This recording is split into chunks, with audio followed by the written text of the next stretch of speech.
just sitting here talking at you, and we have a couple slides here just to introduce, but then essentially we either want to share screen or just open it up for discussion. So please, again, feel free to unmute, ask questions, provide input, share advice. We'll certainly do our best to kind of guide that conversation, but we want this to be a conversation. And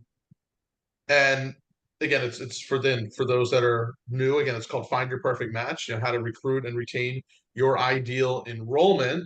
And for today's topic, it's going to be setting up your admissions CRM for success.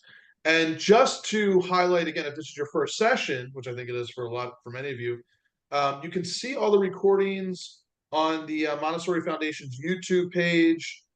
You'll get the link to the recording as well. So previously we talked about social media, the new social media algorithm. We talked about that last week. We talked about funnel analytics, how to analyze your funnel to pinpoint those specific areas we should focus your efforts. We talked about how to set up your messaging to find your ideal family. So those are a few of the things that we've covered over the past couple of weeks. With that being said, and I guess let's do this real quick. We'll just do mercifully brief introductions. Tim, I'll start and then I'll turn it over to you. For those who may not know who I am, my name is Clint Lousch. Really, for the past 7 years, I was working at Independent School Management, most recently with running their digital marketing agency there. And earlier this year, I actually left, started my own software business. It's called AIMS, AIMS, and that stands for Admissions Inquiry and Marketing Software, which essentially you can consider it like all-in-one marketing software and admissions software to help schools accomplish really 3 of the big challenges that I've come across, which is not having to duct tape your software together anymore. So there's that all-in-one marketing software. There's the bridging of the gap between marketing and admissions. I know that's a challenge for so many schools. It's like, hey, what of your marketing channels have led to admission results? We can actually finally tie those together so that, if we're sitting a year from now, you can say, yeah, those Facebook ads, they worked. They got us 10 new families. And then we give you the ability to run advertising campaigns without any agency costs. So that's what we're doing here with AIMS. Tim, with the Montessori Foundation. So why don't you give a quick intro for those? Sure. My name is Timseldin. The Wednesday webcasts that some of you attend are actually Montessori Foundation conferences that are co-sponsored with our membership wing, the International Montessori Council. Montessori Foundation is essentially a 31-year-old group of Montessori leaders who set up something to basically be a consulting and coaching organization to support Montessori schools and school boards and owners and school leaders in the same way that our friends at Independent School Management do, but at a much lower cost, and it's specifically limited to Montessori. We really like ISM. We think they're great, but we felt there needed to be something that only served the Montessori school world. We work with schools that are not Montessori as well. So if you ever feel that something that we have to offer would be helpful to your school, whether it's Montessori or monastery, we're happy to help. So this is essentially a second in our weekly webinar series. And as Clint said, it's meant to be a conversation. And this one is focused on recruiting and retaining families and finding families that won't make you or your teachers crazy. So today every week we're going to be looking at a building block piece of the process, like, does print advertising work anymore? Does direct mail work? How to make the most of a Facebook ad. What do you do with TikTok or Instagram? Or what does social media really mean? And how do you get it done? And digital copyright laws and how not to get sued, and all kinds of very specific things about how do you know that a family's right for you, and how can you help them figure out if you're right for them? How can you take in the kids who are the most likely to stay the course with your school? How do you build community? And we'll probably at some point get into fundraising, which is one of our specialty areas as well. So this week is building block of making the phone ring, setting up your CRM, customer relationship management software for success. Clint, back to you. All right. You know, it's funny, Tim, you had mentioned TikTok. I just saw a stat, by the way. Maybe I'll see that over 50% of the users on TikTok are above the age of 45. I feel like there's still this, notion that it's just, it's just a young crowd and that's who's on there. But the average age has escalated on TikTok to being, the majority being above 45. I found that fascinating. So as schools are still probably trying to figure out, hey, should we have a presence on TikTok? It's something to consider in that decision-making process. Anyway, that's social media. We're not talking about social media today. Let's talk about CRM. We talked about the CRM last week when we were discussing specifically about how to analyze your funnel data, which is from stage to stage, how to identify, is there a bottleneck, what's doing really well. Just as a quick aside, because something we learned last week was that maybe not everybody is using their CRM or knows what a CRM is. And again, maybe quick one or two. One, if you're using a CRM or you know what it is, or two, if you're not really using a CRM or you're unfamiliar with maybe what a CRM is. So we got a two. Oh, hey, Matt. Good to have you on here. Interesting. Matt's using Constant Contact as a CRM. Matt, are you using Constant Contact as a CRM or primarily for their email marketing? I've used them for their email marketing. I haven't used them for their CRM. I was just interested. I didn't know if they had a just email. Okay. Yeah, so email is usually a component of a CRM, but let me put this differently. A CRM usually has email, but email doesn't necessarily, an email platform doesn't necessarily have a CRM per se. So yeah, we'll talk about maybe where there's some overlap there and maybe where there's some differences. But ideally, you have your communication, that can be email and text, working in conjunction with your CRM. So for some of those folks that maybe it's a two or maybe not using one, again, it's customer relationship management. It's really a way to track families at all of the various stages through, I'll say through the admissions process, but I also want to start even from the marketing process. I know for anybody that's using like a fax or a Blackbot or one of the big admission enrollment management platforms, they essentially have a CRM, but that CRM usually begins at the inquiry stage. And I think what you'll see here as we talk about overall setting up your CRM stages, there's also this whole portion from the marketing side that should flow into your CRM from maybe the moment somebody gets into your system, even if they just pick up the phone and gave you a call and said, hey, yeah, I just moved in the area. I'm interested in learning more about you or about the school. That may not be an inquiry, but they should be in your CRM, right? They register for an open house. Some may not put that in as an inquiry, but they should be in your CRM, right? So let me show you. So let's talk about today. Let me move this over. What is a CRM? What stages should we track? We'll talk about data again, because I think you can't really talk about CRMs without talking about the data. And then we'll see what we're going to talk about in the next topic. But why don't I do this? And then, Tim, if there's certainly anything to add or anything I forgot, I'm going to pull up the what a CRM really looks like, and then we can talk about the different stages. Anything I missed or anything to add? Well, I would just like to remind everyone that you really always have to ask yourself, if you're not publicly funded, if you charge tuition, you're probably looking at this thing from several angles. The first is you may be struggling with, how do I deal with my competition? And the reality is there's always competition, and the ultimate is the public schools, because they're free, and free is hard to beat. On the other hand, there's something about your school that makes it worthwhile to somebody. And it's really important to ask, who would love me for what I am, and who would make us really happy, and who would really blossom as a kid here? In other words, what's your unique selling proposition? And then there are the three big steps in the admissions process. The first is make the phone ring or get someone to respond to an email or an ad or whatever it is. The second is get into a dance with them and try to get them to the campus, because probably when they come to the school, they sort themselves out. but you're sorting each other out. You're asking, is this someone who would make me and my teachers crazy? Or is this someone who I think would be a great fit? And you're trying to build a relationship to come across as someone that they can trust, someone that they can imagine working with their child, a place where they can imagine their child.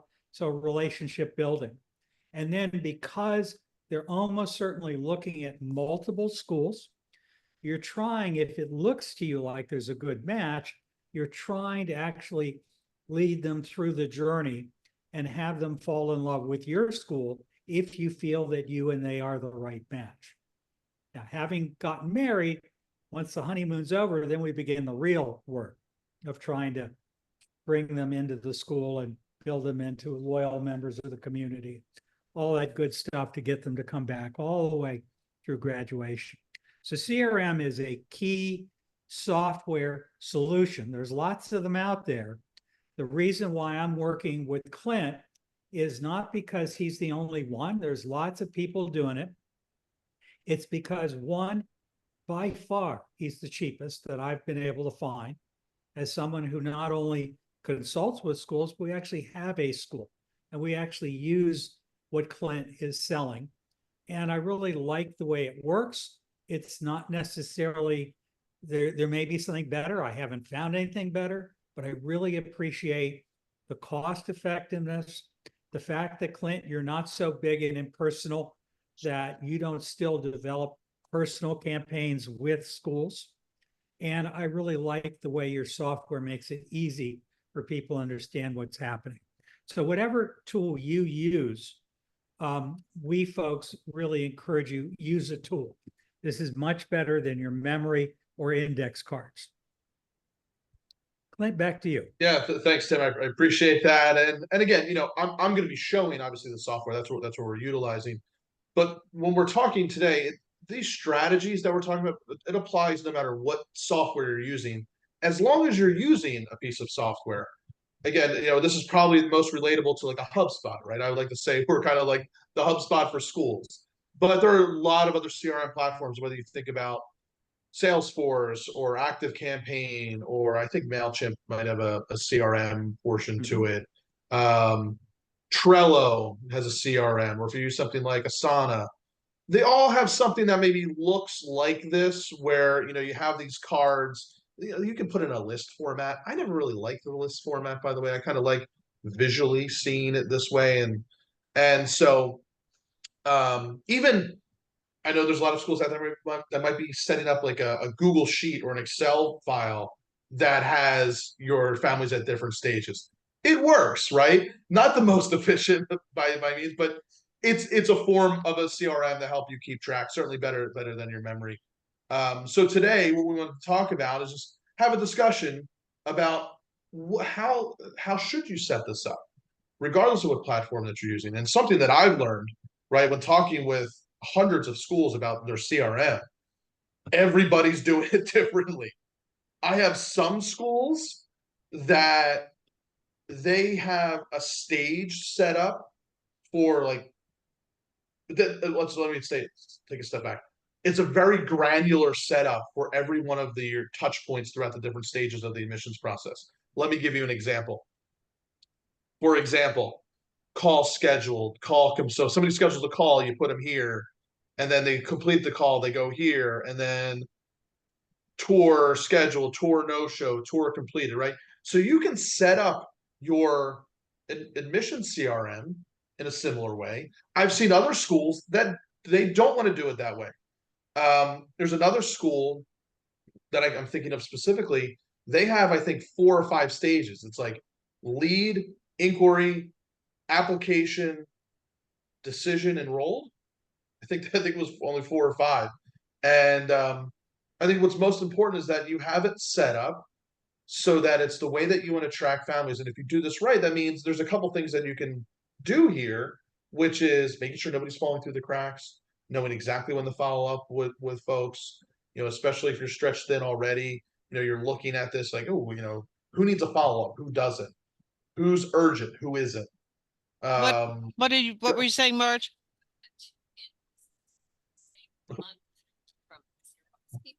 Um, And so who wants, so as we look at this example that I'm showing, this is a pretty granular setup. I will say, I Invoice. kind of like this, right? If Two different my invoices. preference, oh, Margot, looks like you're unmuted. There we go. I just muted Margot. Thank you. And so like I'll just give my personal preference, but everybody's different. I like it in a granular way set up so that I could hop in here and say, okay, this is how many tours I have scheduled, but imagine these were all tour no-shows. Like, ooh, I've got 4 tour no-shows. There's about $80,000 worth of tuition sitting in here. Let me zoom in a little bit in case this is tough to see. So we can also see the tuition value that's sitting at these stages. So I could see now that if I'm saying to myself, all right, hey, we need to get more inquiries, we need more applications. What are the opportunities here? So before you go into, hey, should we run ads or do anything like that, there might be really great opportunities sitting in your pipeline, whether it's people that are sitting in tour no show or somebody that's sitting in the lead stage. You're not seeing anybody here. We were messing around with this last week and we have people moved all over different stages, but if you have a lot of people sitting in the lead stage and they haven't moved forward, reaching back out to them. So that's just high level, ways to use this type of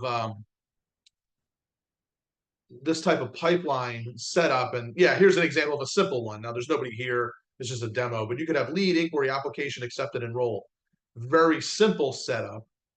I think what's most important is what's best for you. How do you, for those that are using a CRM, who wants to either shout out, type it in? How do you have your CRM set up? What do you find works best? Or what, if you had to set one up from scratch, what couldn't you live without in terms of the setup?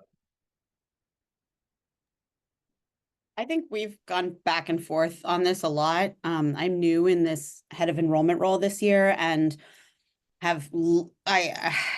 our CRM is very confusing. We use Digistorm Funnel. I don't know if anybody else uses that one, but I'm familiar with them. Yeah. It theoretically looks a little bit similar to what you have on screen, but it's exceedingly complex. And one of the frustrating parts we have is that there are things in it that we can do, and there are things that the way that the software works, we can't do, and we have to constantly be in contact with them to try and fix things. But in terms of our pipeline, I think I have gone back and forth between whether we need something a little bit more detailed or whether we need something that's a little bit simplified. We've had a lot of people in it in the last few years since we've gotten it. And so the stages have changed and things have been added that, aren't as helpful or maybe were for one lead or another and not across the board. So I don't know if that really answers the question, but it's definitely something that is tough to work with. And another thought that I had while you mentioned, anybody who picks up a phone call or picks up the phone and gives us a call or stops by the door or whatever, the way our CRM works is you have to have parent details and child details in order to put them into the CRM as a lead. We can't just enter a parent and a phone number. So it's a little frustrating because we have to have a secondary system to catch all of that other stuff. Gotcha. Yeah. Yeah, I mean, and I will say, that's not uncommon, especially when using some of the other systems that I'm familiar with that are out there. It's like, you need to have all this information to even get them in there.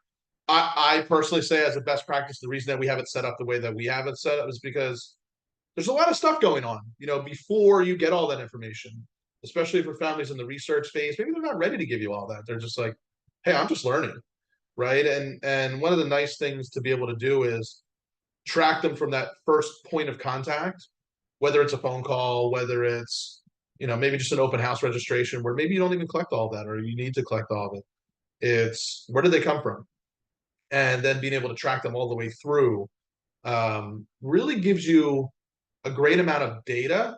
And so ultimately where I'm going with this as well, and whenever I'm having conversations with schools, is you just want to set it up in a way so that at the end of the day, you can go in and do the things that we just talked about, whether it's identify families we need to reach out to, but also give us really great stage to stage conversion data. This is what we talked a lot about last week, but I know a lot of folks weren't on here last week, so no problem bringing that up again. And that, at the end of the day, we want something like this.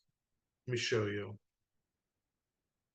Not that. Hold on, let me get this here.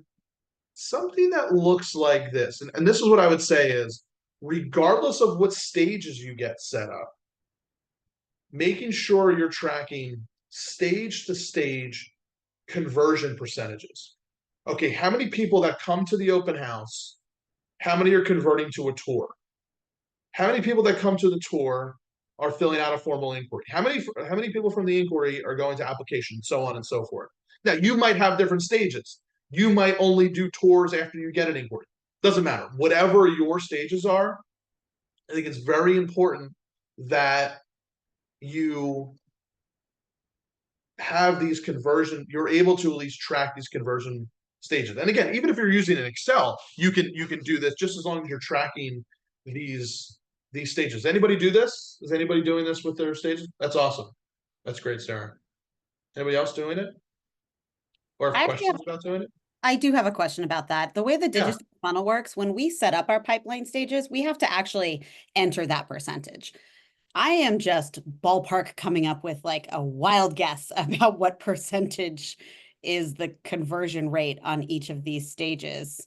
And I don't know if you have any insight as to why that's something I would have to set up on the front end, because I agree with you. I think it's more important for us to see on the back end at like what is the actual percentages here, instead of me just wildly guessing. And I'm not sure why it's set up that way. So if you have any guesses. Are my only guess would be, without seeing it, are they doing that to give you like a value at each stage? Like, so for example, if your tuition is $10,000, and if somebody comes to the open house, let's assign a 10% conversion to them. Ultimately, what that means, anybody, 10% of people that come to the open house, I mean, that's pretty high, will end up enrolling. So instead of giving them a $10,000 value, we give them a $1,000 value. Is that where that's coming in, or am I making an assumption that's completely off?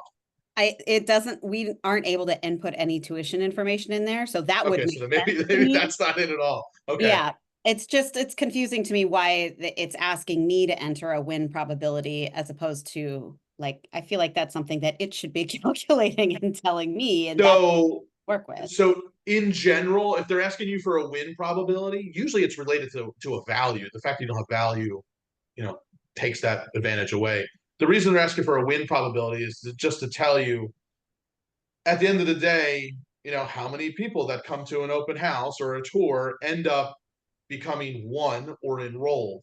But honestly, like what we're looking at here, this should tell you that. Like where I was going with this conversation, where we went last week, is being able to not just see what's the win probability of whoever comes to an open house, this is the percentage that end up enrolling. There's a lot of stages in between there that we actually really want to know the stage to stage conversion rate. So when we look at this right-hand column here, so what we were just talking about is this column, the overall win percentage. So anybody that comes into the system, according to this, there's an 8% win rate. But what I think the real value to a CRM is to, at the end of the day, give you really great insight into the levers that you can pull to have a meaningful impact on your admissions, right? And to an enrollment outcome. So that if you're sitting here saying, well, I need more families, okay, how are we going to do that? One of the first things you can do is look at your CRM and look at that conversion rate, the stage to stage conversion rate. I asked this open-ended question last week. I'll ask it again, since we have all new folks here, and I won't take as long this time, but I'm going to throw it out there. We'll take 30 seconds here. If we're looking at this right-hand column here, is there anything that jumps out to anybody if we're looking at the stage to stage conversion rate? Anything jump out, especially if you're using a CRM? Any of these percentages jump out as saying like, hey, we need to take a closer look? Yeah, Sarah, you said tours. Yeah. So let's use this as an example of, ideally, how we can use the CRM, that if you're tracking that stage to stage conversion, that if we look here, we say, okay, we've got the open house. That's our main driver of new families. There should be probably a lead stage before that, but let's just keep it simple. 35% of people that come to the open house are converting to a tour. Now, for the people that come to a tour, 87% are filling out a formal inquiry.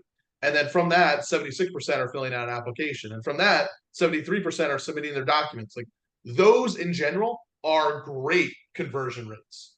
If we're just using some benchmark data like NAIS gives, typically like anywhere from 45 to 50%, you want to see, really you should be looking at your own data over a 5-year period. But if we just take on the surface some NAIS data, the open house to tour conversion rate should be 45 to 50%. So what does this really mean? What this is telling us is that, or how do we use this in a tangible way?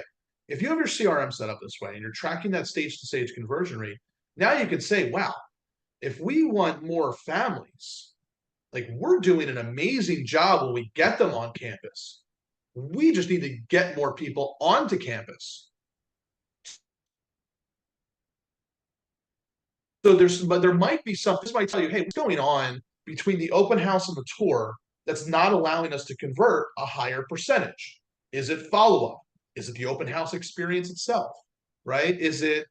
What is it? Right? And so that's where I think you just have some reflection, talk with current families, talk with your team and say, hey, how can we get more people on the campus for a personal tour based upon those that have come to the open house? I'll stop talking now. What else? Well, any other insights from this? Go ahead, Tim. Yeah, I mean, one of the things that I think that we all want to remember is, first off, we want to be data-driven in thinking about what we're doing. We all know that we need to fill our enrollment targets. Oh, Tim, you just hit mute by mistake, it looks like. There we go. Sorry. This is the time of the year right now when we should be planning out our scheme for recruiting, either for January or for the following school year. Now, depending on your school, you may feel you have an abundance of riches.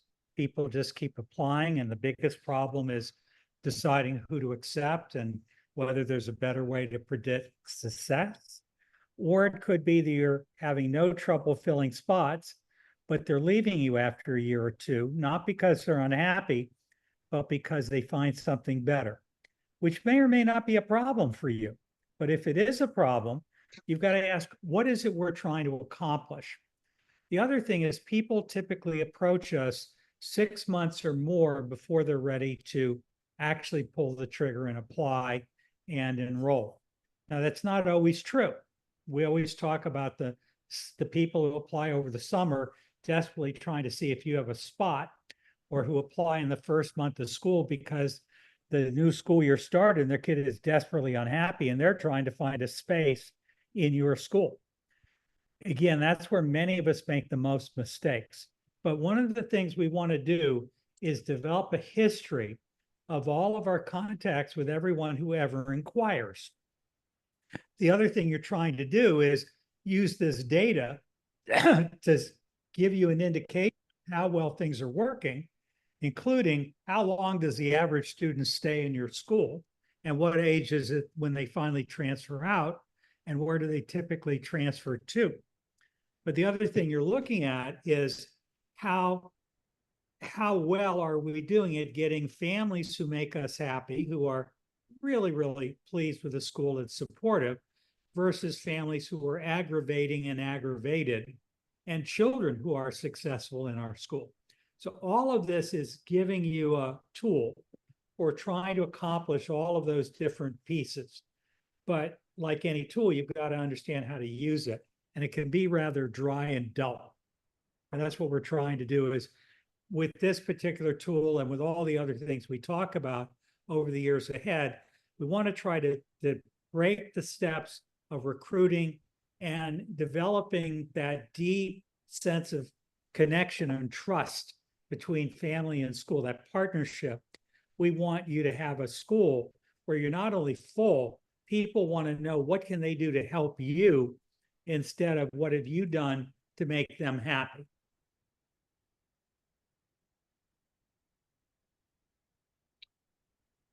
Anyone got any thoughts you want to share? Any questions?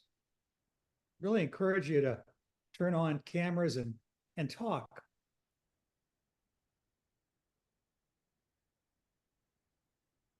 Yeah, no one's jumping in. Clint, back to you. All right. You know, the other thing, people have heard me say this before, one of the other key things I've learned from ISM is that when you ever ask a question, you wait 17 seconds to see if somebody's going to respond.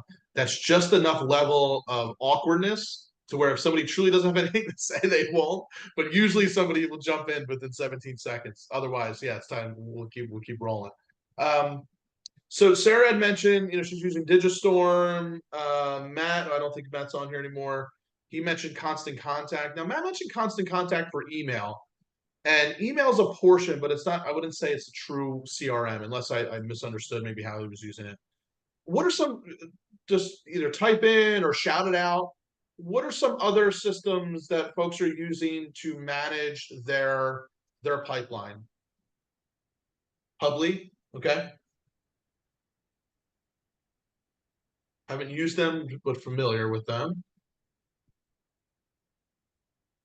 Yep. One of the things I appreciate about Hubly, which is similar to you, Clint, is that they not only provide a dashboard, a funnel, but they also manage your advertising. And so you can set up automated responses like you can with Ames. Yeah. And they're all good. Each software has its own pros and cons. What I appreciate again about you is cost versus the value that I see. But I used Hubly for many years. How many of you do anything along the steps of what people call the funnel, which I always found awkward? I don't know. Do you like the word funnel? But as you dance with these prospective families, is there anything that you're doing to try to create a sense of who you are and why people ought to know you more and trust you as a school? Are you inviting? I mean, open houses are quite commonly something done 3 or 4 times a year on a weekend.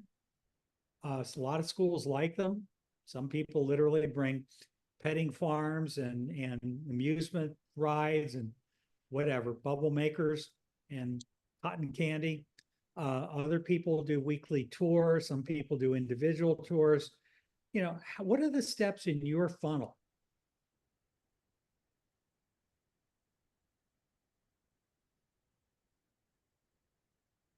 And do you do anything? Do you have any emails that you send out along the way, or do you personally call up people who inquire and try to reach them on the phone? Do you send them a text first? What do you do to try to develop a relationship with people before they've been on campus?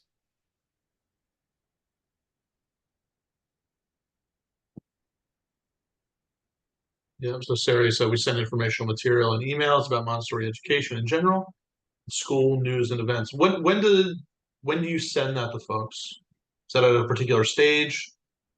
It's something I actually added into every stage of our pipelines, because we wanted to try and avoid having like you left something in your cart emails that feel more like you're just being harassed, and actually provide something that is like information they could use. So we send school events. We also send like local family-friendly events that are coming up. We put together a newsletter, and then we also try to send Montessori information, educational information, even if it's really small things, a few pictures, links to our social media, so that it's a little bit more robust and less annoying to get in your inbox. What do you do to figure out what parents want to know? Sorry, I cut somebody off. Yeah, no, we do something similar with the informational emails, but we kind of stagger it so that, depending on where you are in the funnel, it'll change the content. So, if you're early on, there's no need to get into the nit and gritty of your program versus, someone who's at the very end of the decision making.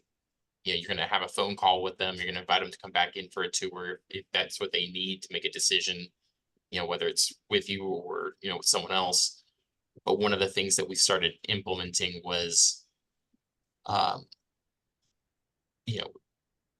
based on the conversations that we've had with parents, if they're interested in, let's say, like our computers or technology classes, we'll give them a certain tag, and that will take over the automated emails that get sent out. So instead of them just receiving a very generic, like, hey, come to our open house, or hey, check out our program. Here's the cool things. Here's the video of the last activity that, the sixth grader science team did.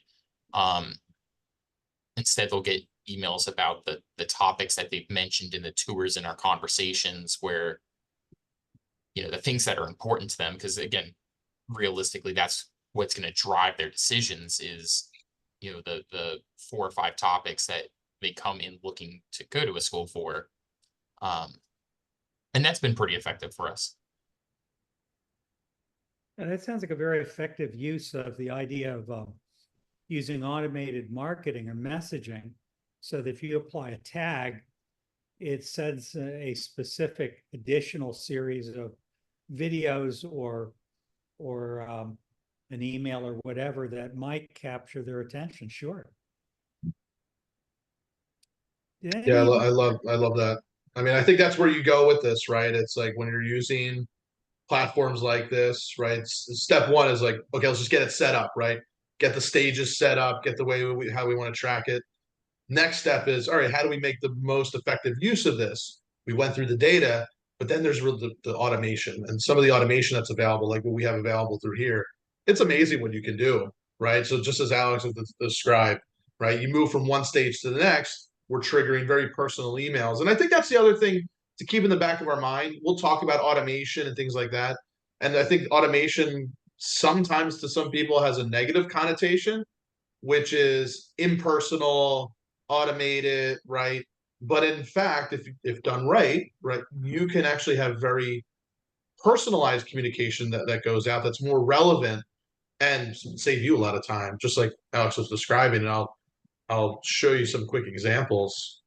And Tim, I know you were going to say something. I'm going to pull this up. Go ahead, Tim. No, I already got my point across. Okay. Yeah, I was gonna say, like, the next level to this is like, okay, you get your stages set up, you're cruising along with this, but then, especially from, I know everybody's wearing a million hats, right? Especially on the admissions side. And as you're thinking about, okay, somebody comes to a tour. Well, what happens if they don't show up? What happens if they do show up? Well, we follow up with them. When you have a call, we follow up with them. We can automate a lot of that so that if you were to drop somebody in from tour to tour no show, that could trigger an automated email that goes out. Hey, so sorry we missed you at your tour. Click here to reschedule. If somebody goes from inquiry or application to documents submitted, okay, next step is to submit those documents. I know that if we have a tag that they're interested in something, I know you're interested in this program, make sure you submit this. So when you have a platform like this set up, it gives you great data, but then it hopefully will be able to save you tons of time and really personalize that communication. The more you can personalize, typically the higher conversion rates you're going to have from stage to stage, because again, the more personalized and better relationship you can have, the more somebody is likely to move forward with you. So yeah, I love that. Once you can start personalizing your communication based upon stages of where they're at, that's great.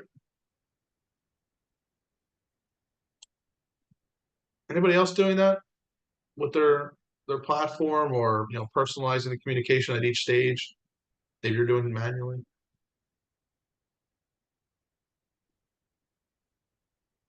I'd love to ask a question of how many of you are finding that email is something that's working well for you in communicating with prospective families, no less the ones that are in, versus some other techniques. And what works best for you? A phone call, a text, an email? What works? A letter in the mail? What works?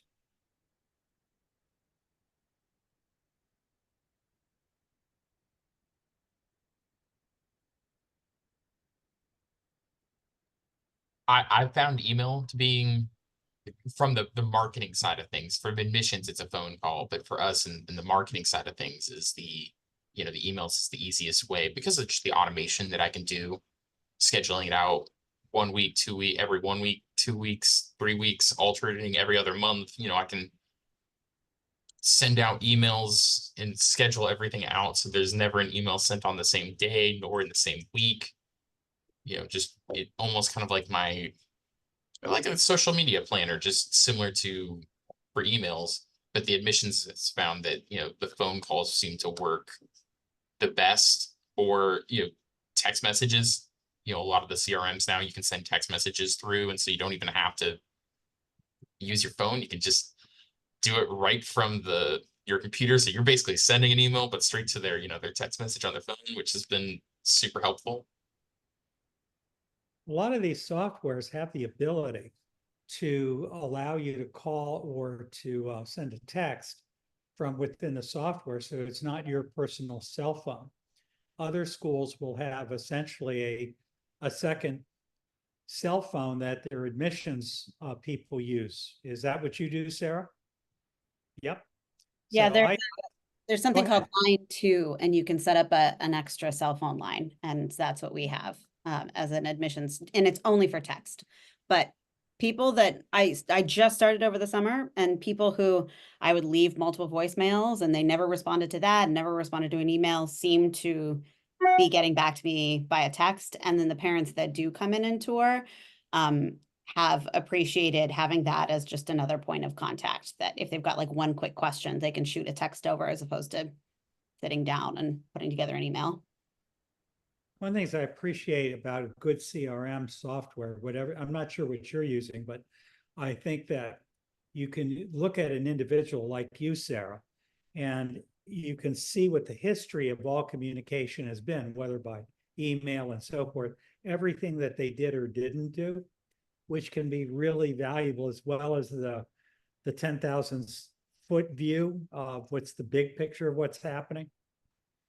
And again, a lot of us, we get so caught up into the moment, we just do things and keep hoping that our numbers will be good enough.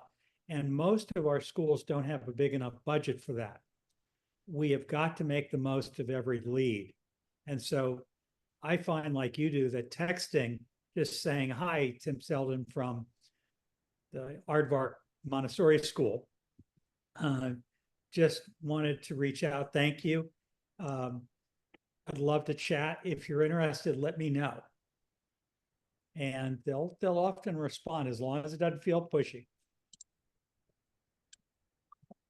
Yeah, and what I'm doing right now is, no matter what platform you utilize, let's talk about some things that maybe you haven't considered doing. I recommend. I'm seeing schools use this in some really successful ways. There's a couple things that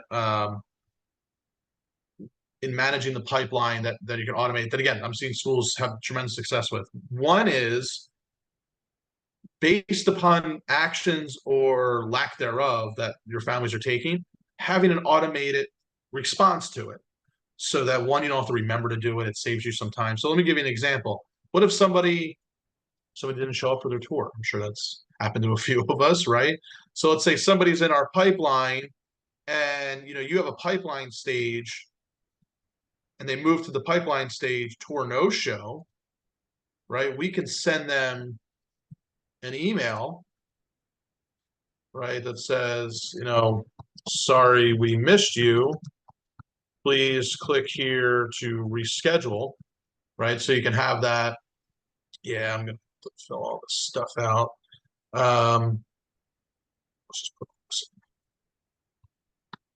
We missed you at your tour, right? So, and then we can put a calendar link in here for them to book their tour. But then what we could also do, and this is what we were just talking about, is send them a text message saying the same exact thing. Like, hey, sorry, we missed you. Would you like to reschedule? Type yes or no, right? And then we can do like, if yes, send them the calendar link. If no, like, okay, no problem. Let us know when you're ready to have a conversation. In the meantime, check out our website. So ensuring that your CRM software can do something like this, I think, is important. Many of them can. I'm not saying this is unique to this, but when I'm especially working with schools getting set up, like, these are some of the core elements that we're setting up so that you can save time. Nobody's, you always feel like there's communication happening without you having to manually do it. And then one other thing I wanted to show you that I have a few schools doing right now that I think is probably one of the most helpful elements of the CRM is we'll call stale opportunities. So imagine somebody scheduled a tour with you, or I'm sorry, imagine somebody scheduled a call, you're on a call, and you say, okay, great, why don't you schedule a tour with us so that you can come see campus? And then imagine that family sits in this stage, call completed. They've been sitting in that stage for the last 2 weeks. They haven't scheduled the tour yet. You might call that a stale opportunity, meaning they've shown interest, but they're not showing interest anymore. So setting up something like, let me just show you.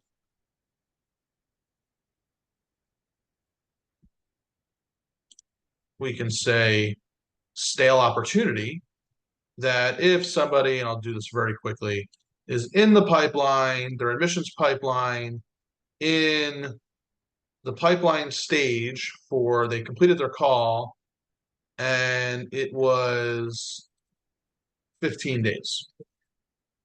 So it's been about 2 weeks. They've been sitting in the call completed, and they haven't taken the next stage. Now what we can say is maybe you send an internal notification to yourself.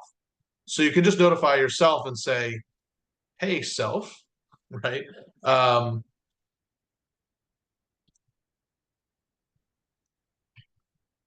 Stale opportunity.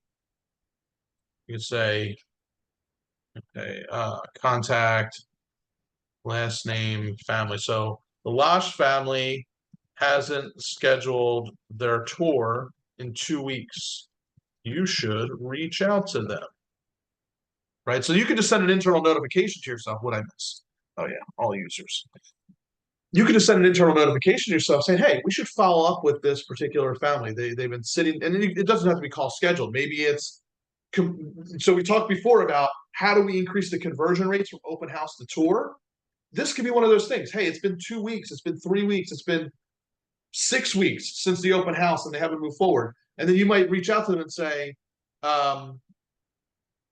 hey, it's been X amount of weeks since the open house. Are you still interested in scheduling a tour? And it can be something very simple like that. Maybe we can send them a text message, right? Saying, hey, are you still interested in touring Ames Academy? Right? So we could send them a text message, and maybe we send them an email. This is if you want to follow up with them for a stale opportunity. Maybe you just want to manually follow up, but setting up notifications for your pipeline stages, whether it's stale opportunities, whether it's automating emails to go out based upon pipeline stage changes, I think that's where the beauty of these CRMs really come in handy. Yes, you can always track families. You don't lose track of them. Nobody's falling through the cracks, but communication, you can be confident that communication is always happening. Anybody else doing that or like that? Building that kind of automated software solution like Alex described and you're describing is really, really helpful. The other thing we would recommend is, depending on what kind of school you're running, be careful not to send out the same generic stuff like why you would choose a charter school or why you would go to Montessori or Montessori versus traditional or why a Christian school. You want it to be something that is entertaining, but not the same as what your competition is doing. So that's why I was asking earlier, can you figure out, like Alex described, how their admissions department will put a tag on someone who is interested in computers and they've got an email or a series of emails that are specific to that. So the more you can establish something that feels very personal, and ideally automate it as much as you can, which you can't always do with every piece of software. But if you can, you want to do pretty well.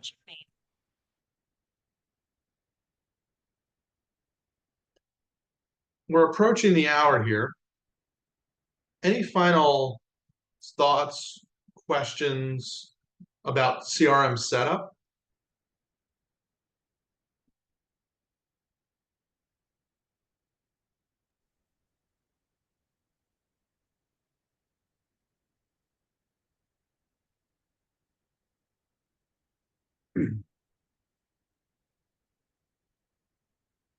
So what I would say is, as a takeaway from today's session is, one, if you haven't already, start setting up your pipeline.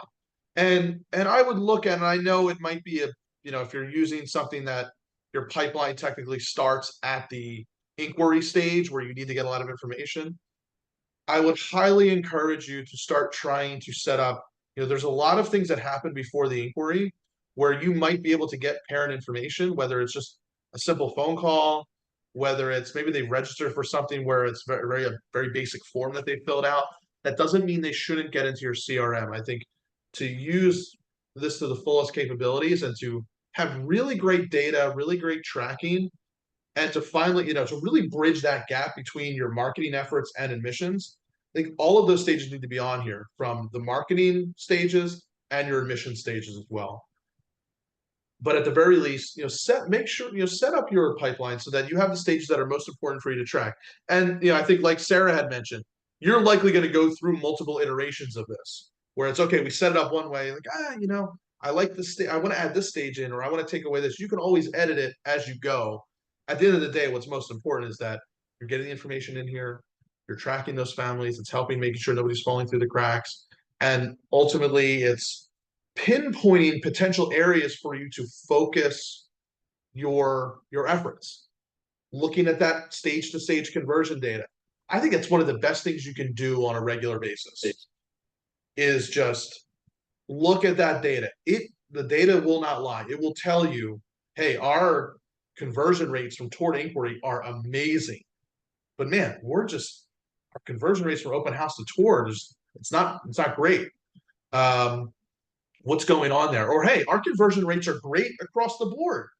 Then what does that tell you? That just tells you, hey, maybe we just need to get more people on here. That tells you we should invest more in advertising and strategies to get more traffic, so that, hey, if everything is great, right? Everything is looking fantastic with your funnel, your open house. Let me just pull this back up one more time, just to have a frame of reference.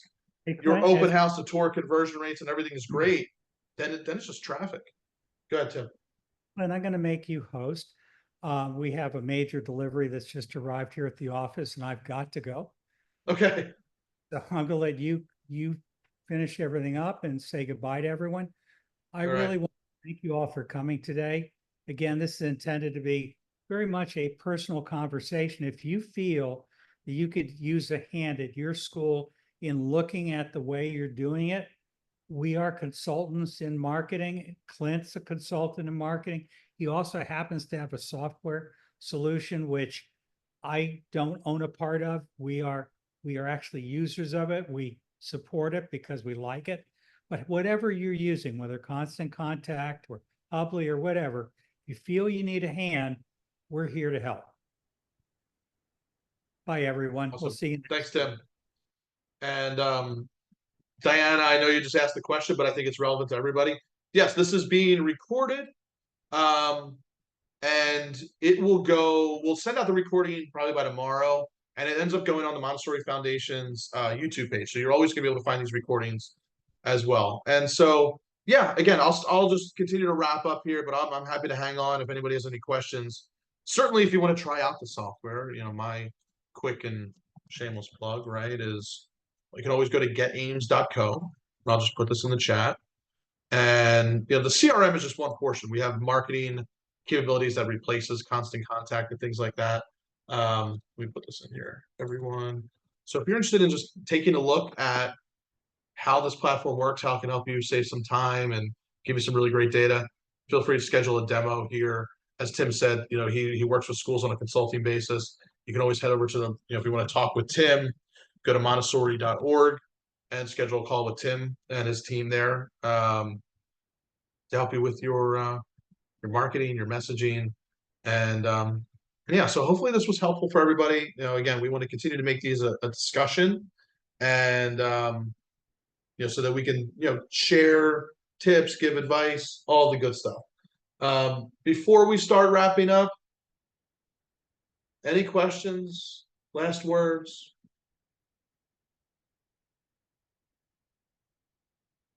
And I'll ask one more question.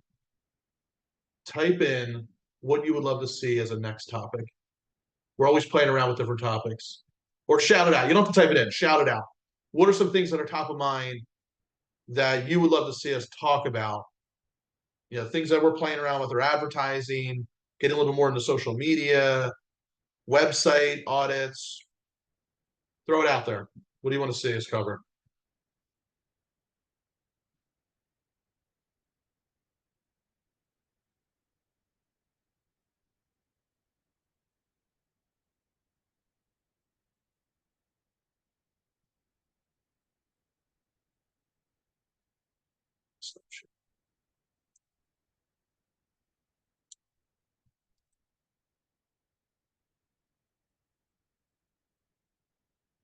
AI powered advertising. Love some AI powered advertising. Yeah, I'm happy to talk about that real quick, just to kind of give you a sense of what it is, and then certainly we can get into what is the most effective form of advertising. Advertising is always a hot topic. I love talking about advertising. So I'll talk a little bit. I'm happy to answer a couple of things right now, and I know we did want to have a full session on advertising because it's such a hot topic. The nice part, we can do some really cool things these days with AI that we couldn't do just a couple of years ago. So we have inside of our platform, we have an AI powered platform inside inside of our platform, an AI advertising platform inside of it. So what it does is it connects to Facebook, Google, and every single advertising platform out there. And the two things that AI does really, really well are, one, it helps you build creative at scale. So let me give you an example. The mistake that I've seen a lot of schools do with their advertising is they almost treat their digital advertising like a billboard. You create one ad, you put it out there, and you see if it works. The real secret to digital advertising is you can test 20 to 30 different pieces of ad creative, images, video, different messaging. And I'll give you a real quick example. We were working with a school in Delaware. They're surrounded by public schools, not so many private schools. And they thought that their messaging about their outdoor classrooms was going to be, that's what we want to advertise. They also had an advertising campaign that was around language like safety and community and compassion and joy.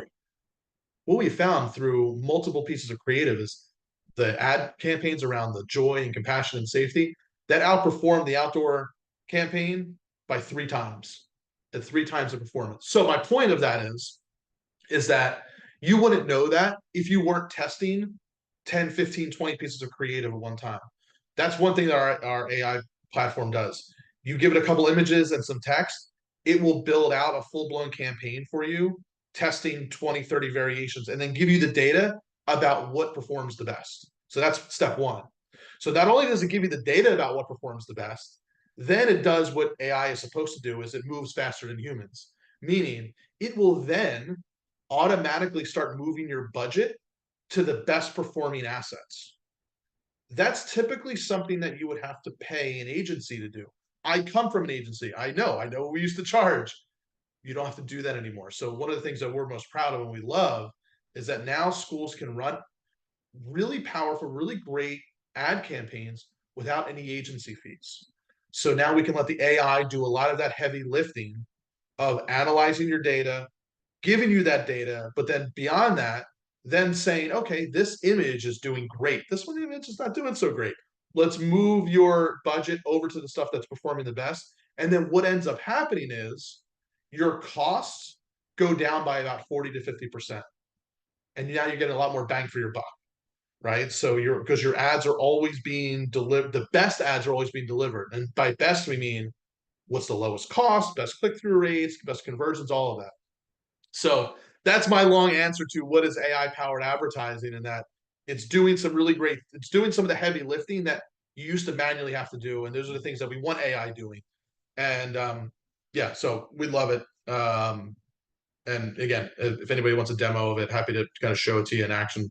And the nice part is you can build a campaign. Does anybody here like go inside their Facebook ads manager, their Google ads manager? Does anybody else do that? I mean, it's confusing, right? There's so many different buttons and levers to pull.